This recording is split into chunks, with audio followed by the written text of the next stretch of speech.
Of a computer. A computer system is organized into 5 basic units. Computer systemல 5 basic units இருக்குன்னு சொல்றாங்க. ஒன்று input unit, அடுத்தது output unit, memory unit, control unit, arithmetic and logic unit. First one வந்து input unit. Input யூனிட்னாக்கா என்னன்னாக்கா used to give data and instruction to the computer.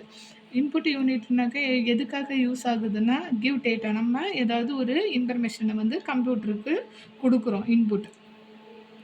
Example, எது வழியாக நம்ம கம்ப்யூட்டருக்கு வந்து சம் இன்புட்டை கொடுப்போம்னாக்க கீபோர்டு அண்ட் மவுஸ், இது வழியாக நம்ம சம் டேட்டாவை கொடுப்போம். இதை தான் வந்து என்னன்னு சொல்கிறோம்னாக்க input unit, data and instruction.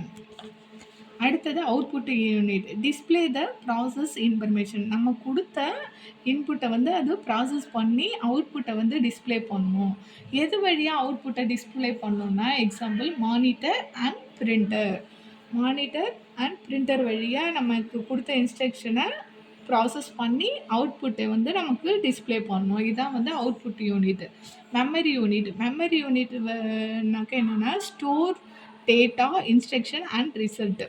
நமக்கு அவுட்புட்டாக வந்த ரிசல்ட்டை ஸ்டோர் பண்ணி வச்சுக்கிறோம். ஸ்டோர்னாக்க ஃப்யூச்சர் யூஸ், திரும்ப நம்ம வந்து யூஸ் பண்ணிக்கிறதுக்காக நம்ம சம் டேட்டாவை ஸ்டோர் பண்ணி வச்சுப்போம். இதில் 2 டைப்ஸ் ஆஃப் ஸ்டோரேஜ் இருக்குது. ஒன்று வந்து ப்ரைமரி ஸ்டோரேஜ் வந்து ரேம், ரோம்.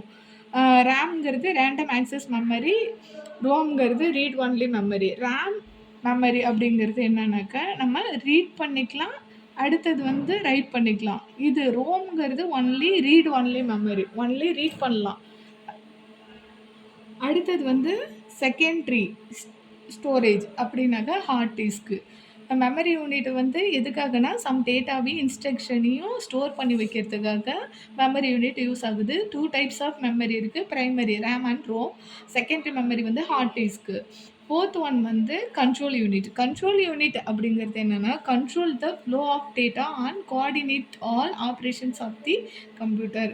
நம்ம கொடுக்குற இன்ஸ்ட்ரக்ஷனை வந்து எப்படி பர்ஃபார்ம் பண்ணணும் அப்படின்னு கோஆர்டினேட் பண்ணி ஆக்சஸ் பண்ணுறது தான் கண்ட்ரோல் யூனிட்னு சொல்கிறோம். அடுத்தது arithmetic and logic unit, ALU. Perform arithmetic operation, addition, subtraction and logical operation. இது என்ன பண்ணணும்னா கொடுக்குற இன்ஸ்ட்ரக்ஷன் வந்து அர்த்தமெட்டிக் ஆப்ரேஷனோ லாஜிக் ஆப்ரேஷன் கண்டுபிடிச்சி அதை ஒர்க் அவுட் பண்ணணும். இதை தான் வந்து arithmetic and logical, ALU unit அப்படின்னு சொல்கிறோம். அடுத்தது பர்போஸ். இந்த பேசிக் ஆர்கனைசேஷன் ஆஃப் கம்ப்யூட்டர்னாக்க என்னன்னாக்கா to explain how computer functions internally. இது என்ன பண்ணோன்னாக்கா கம்ப்யூட்டரில் இன்டர்னலாக இருக்கிற சம் டிவைஸை பற்றி எக்ஸ்பிளைன் பண்ணுறதுக்காக. To explain how computer functions internally, computer ஃபங்க்ஷனில் இன்டர்னலாக என்னென்ன இருக்குதுன்னு ஒவ்வொன்றா எக்ஸ்பிளைன் பண்ணுறது தான். இதோட அட்வான்டேஜ் சிஸ்டமேட்டிக் டேட்டா ஃப்ளோ. இது வந்து ஒரு systematic data flow, clear structure, improve performance.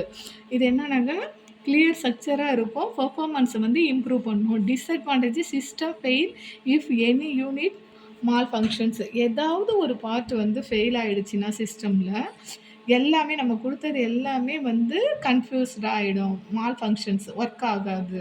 Key points, CPU is the brain.